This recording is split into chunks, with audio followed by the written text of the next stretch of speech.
Grabe, nananahimik lang kumain si Whitey dito nang bigla na lang.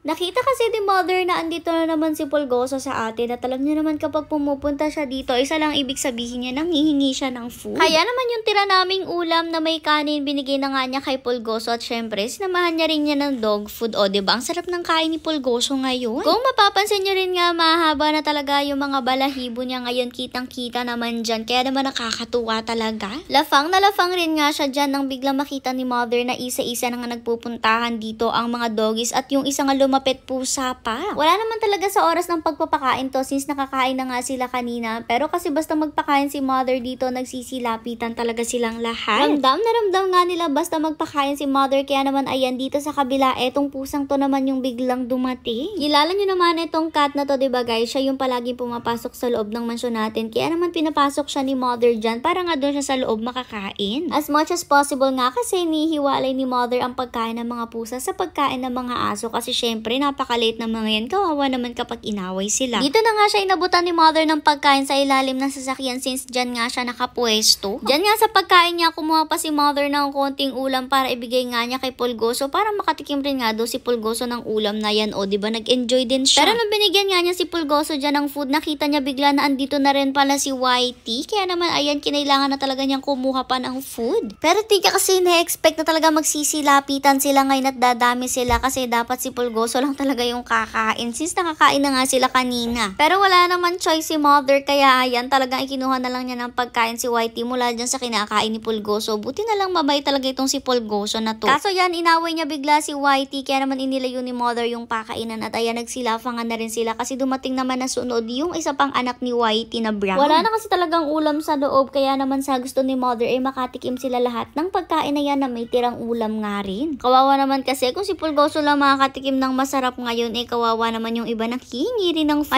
Maya pa dumating na rin nga itong Junakis ni Bakla at ayan, talagang hinimod-himod niya yung kutsarang dala ni Mother. Sinek naman niya itong katawan ng Junakis ni Bakla kung meron ba siya mga garapata kasi nga noon meron talaga siya. Pero alam niyo naman, binigyan na natin siya ng Spectra kaya naman wala na rin nakita si Mother yung pagbuklat-buklat niya. Ayan na nga pala silang dalawang brown guys, magkaiba sila guys, magkapares lang talaga sila ng itsura at magkamukha talaga. Pero yung isang brown nga po na matangkad, anak ni Whitey, at yung isang brown naman na maliit ay anak nga po yan ni Bakla. Eto, kumakain nga nito, eto yung Junakis ni Bakla guys, kaya naman nung kumain si Whitey dyan, nagalit din talaga siya, lalo na nga nung kumain yang si Brown. O diba, ang tapang niya. Sinaway na talaga siya ni Mother dyan, wala naman choice rin si Mother kasi gusto nga niya lahat makatikim. Tingnan nyo pati si Pulgoso, tinatapangan ng maliit na to. Grabe, siya ang pinakamaliit dito guys, pero siya talaga yung pinakamatapang. Ayan, tinatry nga ni Mother na ibigyan yung isang brown na matangkad na anak ni Whitey, pero ayaw talaga mamigay ng maliit na yan. Siya na lang nga talaga yung lumafang ng lumafang dyan sa food. O diba, grabe din talaga ang katapangan. Pero hinayaan rin naman ni Mother na lumafang siya kasi nga syempre hindi rin siya gaanong nakakapunta dito sa atin. Syempre bibigyan pa rin sila ni Mother ng dog food maya-maya, pero sa ngayon gusto lang ni Mother na makatikim din sila nitong food na may ulam na to kasi lahat sila napapaibig talaga. Anyways, gaya nga ng sabi ko, etong brown na Junakis ni Bakla hindi na siya nagaanong nakakarating dito sa atin talaga. Kung matatanong nyo nga kung bakit, paano ba naman kasi inaaway siya ng mga doggies na naan dito, kung sino mga nakatambay dito palagi siyang inaaway, kahit nga si Achichi inaaway siya. Anyways, dito na nga nangyari yung kagatan, kumakain lang si Whitey at bigla lumapit si Brown.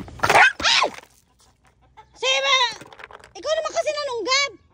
Talagang kinagat niya si Whitey guys at ayan, bumawi naman si Pulgoso kasi siya naman yung inaway ni Pulgoso. O diba, ang hirap talaga kapag ganyan. Kaya naman ang ginagawa ni Mother, pinaglalayo-layo niya talaga ng pakainan niya mga yan. After nga no, namigay na rin si Kuya Edmar nyo ng food sa kanila, tapos binalikan naman ni Mother etong pusa na nandito sa loob. Etong isang Tomas kalmado, syempre wala naman kasi siyang kaaway talaga at wala rin siyang kaagaw since mag-isa nga siyang lumalafang dito. Nung time nga na to, naisip ni Mother na kailangan na rin uminom ng gamot nitong ating Althea. Kaya naman ayan, pinainom niya muna ng gamot si Althea natin. Syempre, alam nyo, pinagagaling natin yan. Very masayahin nga pala guys ang Althea natin habang nandito siya sa atin. Tingnan nyo naman, gustong-gusto rin niya yung gamot nung una pero maya-maya pa, Diyos ko, talagang inayawan na talaga niya. Natikman niya daw kasi talaga na medyo iba pala yung lasa, kaya naman ayan na ulit niyang inumin yung inaaro or binibigay ni Mother dyan. Minsan kasi talaga ang hirap pa inumin ng gamot ng batang to, pero minsan naman bet na bet niya. Depende rin talaga sa mood. Kahit anong bigay nga ni Mother dyan, o talagang todo iwas ang bata at ayaw na ayaw niya, pero yung buntot naman niya tuloy yung pagkaway.